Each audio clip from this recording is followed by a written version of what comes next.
এইফালেৰে আহিছোঁ আহি চন্দ্ৰপুৰ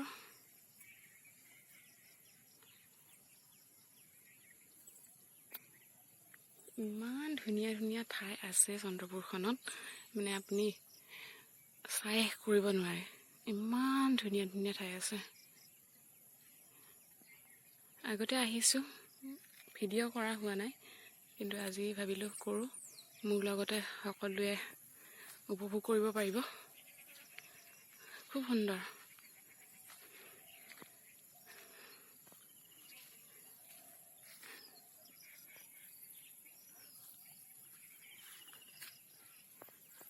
আচলতে এইটো এটা শিলগুৰি আছিলে আগতে শিল এই পাহাৰবোৰ কাটি কাটি কাটি গোটেই শিলবোৰ ওলাইছিলে কিন্তু এতিয়া বন্ধ হৈ আছে তো বন্ধ হৈ থকাৰ কাৰণে এনেকৈ আহিব পাৰিছোঁ শান্তি মতে নীৰৱ হৈ আছে আৰু এবাৰ মনত পৰে এই ৰাস্তাটোতে আহিছিলোঁ তেতিয়া আমি স্কুলত আছিলোঁ স্কুলীয়া দিনৰ কথা এই ৰাস্তাটোতে আহোঁতে এটা পুখুৰী আছিলে বলক যদিহে মানে মই সুবিধা পাওঁ সেই পুখুৰীটো দেখাম তেতিয়া কিমান আমি ক্লাছ 4-5ত আছিলোঁ আৰু তেতিয়া সেই পুখুৰীটোত এটা গড় পৰিছিলে আৰু সেই গড়টোৰ পৰা চাবলৈ আমি আমাৰ ওচৰৰ ল'ৰা ছোৱালীখিনিৰ লগত দৌৰি দৌৰি আহিছিলোঁ দেখিছিলোঁ যে গড়টো পানীত পৰি আছে কোনোবাই ঘাঁহ দিছে কোনোবাই ফটকা ফুটাইছে সেই দৃশ্যটো আচলতে এই ৰাস্তাটোত সোমালে এনেকৈ মনত পৰে কিছুদিন আগতে আহিছিলোঁ আজি আকৌ আহিছোঁ তো আহি মানে কথাখিনি মনত পৰি গ'ল আৰু সেই ল'ৰালিৰ স্মৃতি তো এনেকৈ চাইকেল ব'লক তেতিয়াহ'লে এতিয়া আগলৈ যাওঁ আৰু যদিহে সম্ভৱ হয় সেই পুখুৰীটো মই এবাৰ আপোনালোকক দেখাবলৈ চেষ্টা কৰিম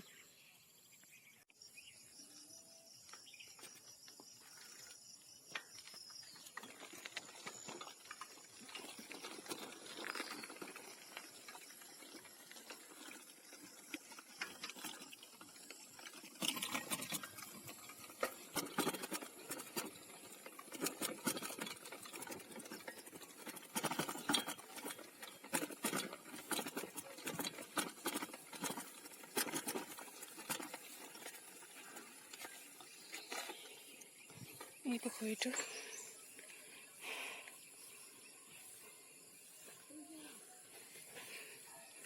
এই পুখুৰীটোতে এবাৰ গড় পৰিছিলে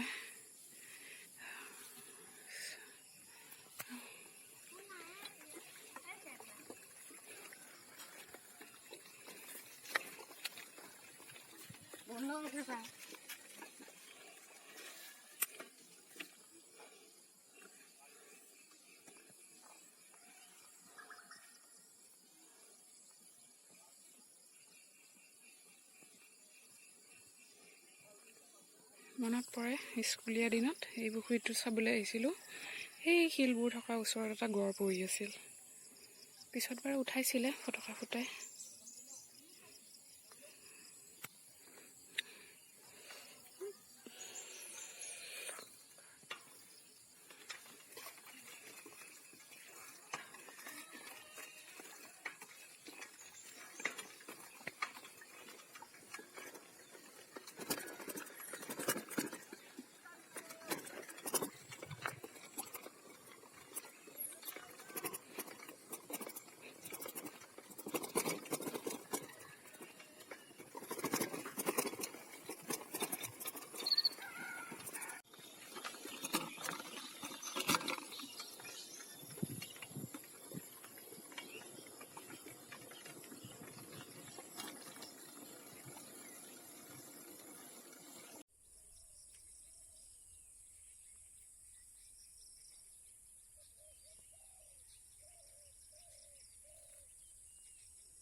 10 কিলোমিটাৰতকৈ অলপমান বেছি যাত্ৰা কৰিলোঁ, 10.5 কিলোমিটাৰমান ক'বলৈ গ'লে।